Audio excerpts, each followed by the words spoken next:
Hello मेरे प्यारे बच्चों, क्या हाल चाल? बढ़िया साहब। उम्मीद है मेरे प्यारे रसगुल्ले एकदम मजे में होंगे और तैयारी भी एकदम बेहतर तरीके से चल रही होगी। और आपकी तैयारी में चार चांद लगाने के लिए फिर से हाजिर हैं हम एक मजेदार टॉपिक के साथ। प्यारे बच्चों, आज के इस वीडियो में हम आपके हिंदी गद्य में से एक और प्रमुख लेखक का साहित्यिक परिचय व कृतियां देखने वाले हैं। भाई, सबको पता है लिखना, लेकिन लिखने का सही तरीका नहीं पता है। बाकी लिख तो सब ही लेते हैं। तो चलिए देख लेते हैं। आज हम देखेंगे बच्चों डॉक्टर हजारी प्रसाद द्विवेदी का जीवन परिचय, साहित्यिक परिचय व कृतियां, या फिर इन्हीं को आचार्य हजारी प्रसाद द्विवेदी कहा जाता है। अब इसमें एक चीज ध्यान से समझिएगा बच्चों, ये टॉपिक बहुत ही ज्यादा इंपॉर्टेंट है, 100% पूछा जाने वाला टॉपिक है। हम हमेशा से बताते हैं ये सब एकदम फिक्स होते हैं, तो इनको एकदम रट्टा मार के आप तैयार करिए, चाहे लिख कर तैयार करिए या फिर जैसे भी कर सकते हैं, इनको एकदम निपटा कर छोड़ दीजिए, ठीक है। क्योंकि 100% वाले, अगर हम 2023 के पेपर की बात करें बच्चों, तब भी ये 7 सेट में बना पूछा था, 7 सेट बने ही थे और 7 में पूछा था। यही कंडीशन 2024 में भी हुआ है भैया, देख लेना, उसमें भी 6 सेट में पूछा गया है। तो समझ सकते हैं कितना ज्यादा इंपॉर्टेंट है, ठीक। अगर आपके 5 से 7 सेट बनते हैं तो सब के सब में पूछा जाता है। और ये जो टॉपिक है 5 नंबर में आता है, इतना याद रखिएगा, ठीक। और वहां पे बोल देगा कि अधिकतम शब्द सीमा 80 शब्द, यानी आपको कह देगा कि 80 शब्दों में लिखना है। ये अधिकतम शब्द सीमा, आप 100 जाइए, 150 जाइए, बट उससे ज्यादा मत सोचिए। क्लियर? चलिए अब कैसे लिखते हैं भैया, चलिए शुरू करते हैं। सबसे पहले बच्चों हम हेडिंग बनाएंगे जीवन परिचय। जीवन परिचय भैया सबसे पहले हमारी हेडिंग होगी। अब जीवन परिचय, बहुत सारे बच्चे बोलते हैं कि सर क्या लिखना अनिवार्य है? तो बिल्कुल अनिवार्य है भैया। ऐसा नहीं कि केवल जो आर्ट वाले स्टूडेंट होते हैं उन्हीं को लिखना है, नहीं, आपको भी लिखना है। जीवन परिचय में बहुत ज्यादा नहीं लिखना, बस भाई उनका जन्म कहाँ हुआ, माता पिता का अगर नाम है तो ठीक है, बाकी भाई इनकी प्रारंभिक शिक्षा दीक्षा कहाँ पर हुई और इनका देहांत कब हुआ था, ये लिखा जाता है जीवन परिचय में। प्रमुख प्रमुख जो मेन टॉपिक होते हैं वो चीज। चलिए देखते हैं। तो देखिए लिखेंगे कैसे, ध्यान से समझना, इससे आसान आपको कहीं नहीं मिलेगा बच्चों, कहीं भी जाइए आप, ठीक है ना। जाओ तुम चाहे जहां, बस याद करोगे वहां, किसको? हमको, ठीक है ना। चलिए देखिए, आचार्य हजारी प्रसाद द्विवेदी का जो जन्म है भैया सन 1907 ईस्वी में बलिया जिले के दूबे का छपरा नामक गांव में हुआ था। तो आप जो मेन लाइन, मतलब मेन पॉइंट होते हैं, चाहे उसको ब्लैक पेन से लिख दीजिएगा पेपर में, या फिर इसी को अंडरलाइन ऐसे कर दीजिएगा, ठीक, काली पेन से नीचे लाइन कर देना। इससे होता है एग्जामिनर भाई सबसे पहले उसी पॉइंट को देखता है और वो समझ जाता है बच्चे ने मेन पॉइंट को हाईलाइट किया है, इसलिए वो बिना झिझक के, बिना पूरा पढ़े ही आपको पूरे नंबर दे देता है, ठीक है। तो बलिया जिले के दूबे का छपरा नामक गांव में हुआ था। इनके पिता का नाम श्री अनमोल द्विवेदी था तथा माता का जो नाम था वो ज्योतिषमती देवी, कहीं कहीं ज्योति कली देवी, पुरानी बुक वगैरह में देखोगे ज्योति कली कहीं कहीं लिखा रहता है, कहीं कहीं ज्योतिषमती, बट शुद्ध जो है ज्योतिषमती है, ठीक है ना, याद रखना बच्चों, तो इसमें कंफ्यूज मत होना। इन्होंने हिंदी एवं संस्कृत भाषाओं का गहन अध्ययन किया, यानी हिंदी और संस्कृत भाषा का गहरा इनको क्या था, नॉलेज था, डीपली बहुत नॉलेज था, ठीक है ना। डीपली नहीं लिखना है, हिंदी में ही लिखना है। सन 1930 ईस्वी में काशी विश्वविद्यालय से ये ज्योतिषाचार्य की परीक्षा उत्तीर्ण की और उसके बाद ही ये क्या है, शांति निकेतन चले गए, ठीक है ना। और सन 1957 ईस्वी में भारत सरकार ने इन्हें पद्म भूषण की उपाधि से नवाजा, यानी विभूषित किया। और सन 1979 ईस्वी, कहा जाता है 18 मई का डेट था भैया, तो 1979 ईस्वी में रोग से पीड़ित होने के कारण यह महान साहित्यकार चिर निद्रा में हमेशा के लिए भैया क्या हो गया, सो गया, यानी हमेशा हमेशा के लिए दुनिया को अलविदा कह दिया, ठीक।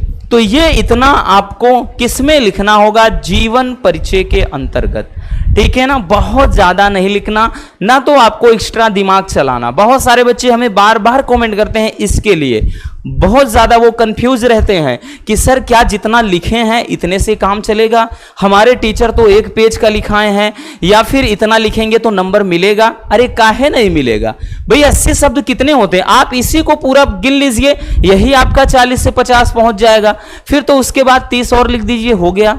फिर भी हमने कितना भी छोटा किया है, वो 100 शब्द 150 शब्द के करीब जा रहा है, तो वहां तो 80 कहा जा रहा है ना, आप तो 150 भी लिख दे रहे हो, तब तो आपको वैसे भी पूरे नंबर मिलेंगे, आप कम थोड़ी लिख रहे हो। तो ज्यादा एक्स्ट्रा दिमाग नहीं चलाना, नहीं हिंदी में बाकी क्वेश्चन छूट जाएगा, याद रखना। क्लियर? चलिए इसको स्क्रीनशॉट कर लीजिए भैया।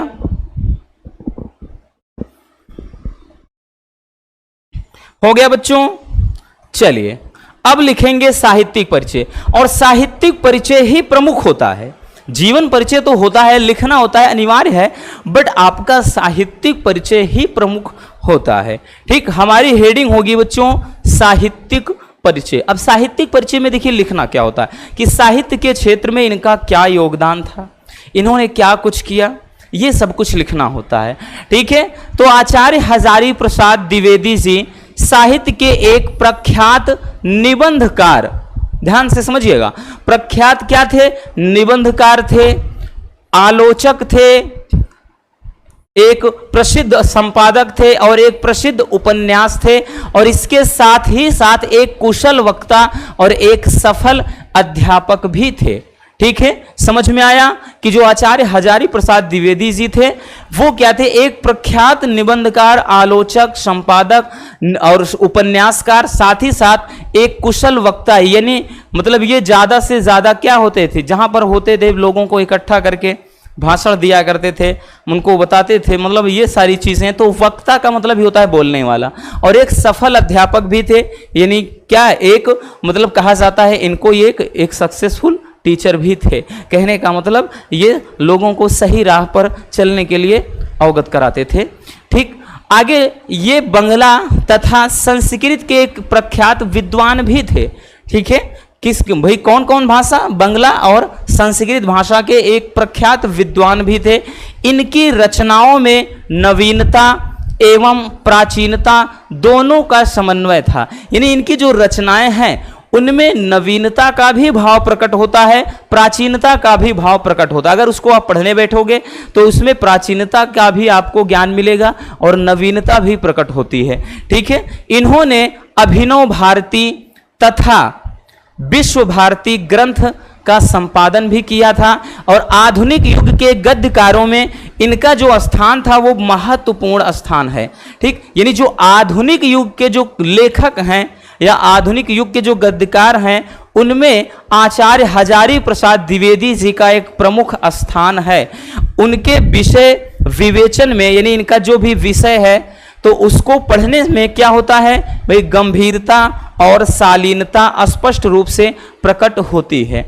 तो देखा कितने सिंपल तरीके से भाई सुंदर से सुंदर शब्दों के मदद से हमने साहित्यिक परिचय तैयार कर लिया और पूरा लिख दिया। आप अगर क्वेश्चन बैंक लेकर बैठोगे बच्चों तो इतना लंबा खिंचा रहता है और उसमें कहीं ना कहीं आप बहुत ज़्यादा उलझ जाओगे। इसीलिए कहते हैं कि टेंशन नहीं पालना है, जितना भाई हम बता रहे हैं बस उतना आप देखिए, कुछ नहीं करना, फालतू का दिमाग नहीं चलाना अपना। ठीक है भाई, कॉपी और पेन लेकर के बैठिए, इतना जरूर कहेंगे जितना लिखा रहे हैं, चाहे भाई देखिए ज्यादा नहीं लिखाएंगे, बस 3 में मैक्सिमम 3 या हो सकता है 4, नहीं तो 3 ही आपके लेखक का लिखा देंगे, 3 ही आपका जो कवि होते हैं उनमें लिखा देंगे, इससे ज्यादा नहीं, बस इतने में 100% है, आ ही जाएगा। चलिए इसको भी स्क्रीनशॉट कर लीजिए। हो गया भैया? चलिए अब उसके बाद प्रमुख कृतियां, हेडिंग बनाएंगे प्रमुख कृतियां। तो आचार्य हजारी प्रसाद द्विवेदी जी के द्वारा जो लिखित कृतियां हैं या रचनाएं हैं वो निम्नलिखित हैं। अब एक चीज समझिएगा बच्चों, सबसे जरूरी चीज, अगर आपको अच्छे से पता है इस तरीके से लिखना तो लिख देंगे तो और भी ज्यादा सुंदर, सोने पे सुहागा वाला काम हो जाएगा, है ना। कि कहते हैं ना कि भाई ये समझिए कि श्रृंगार इसका हो जाएगा। ठीक, श्रृंगार का मतलब यह है कि प्रमुख कृतियों में, क्योंकि ये एक निबंधकार हैं, उपन्यासकार भी हैं, आलोचक भी हैं, इतिहासकार भी हैं, तो सबसे पहले भाई हम हेडिंग बनाएंगे निबंध संग्रह, यानी इनका निबंध कौन कौन सा है, तो अशोक के फूल, कुटज, कल्पलता, आलोक पर्व। ठीक, तो ये इनका क्या है भाई, इनकी प्रमुख कृतियां हैं। उसके बाद उपन्यास कौन कौन सा है, बाण भट्ट की आत्मकथा, पुनर्नवा। ठीक, इनका उपन्यास हो गया प्रमुख में।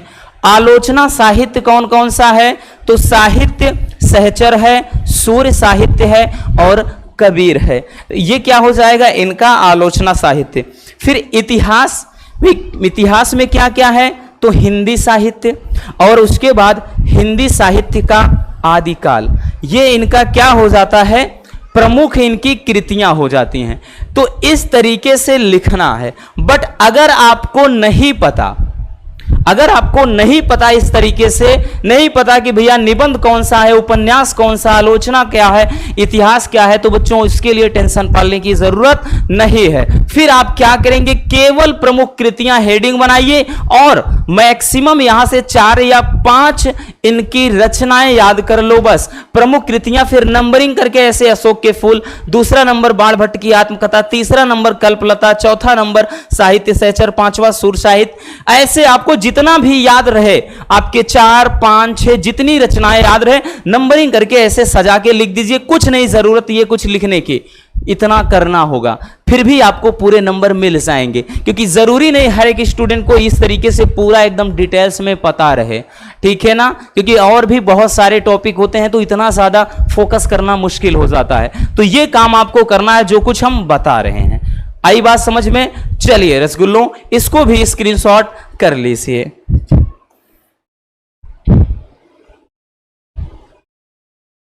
हो गया भैया, तो बस आज के इस वीडियो में इतना ही। उम्मीद है ये टॉपिक आपको अच्छे से समझ में आ गया होगा। अगर वीडियो पसंद आई हो तो प्यार से एक लाइक जरूर कर देना, और नए हैं तो चैनल को सब्सक्राइब जरूर कर लीजिए, ताकि ऐसे मजेदार टॉपिक आप तक हम रेगुलर पहुंचाते रहें। मिलते हैं किसी और ऐसे शानदार टॉपिक के साथ। Love you, bye bye, take care. और हाँ, एक प्यारा सा कमेंट बॉक्स में छोड़ दीजिएगा।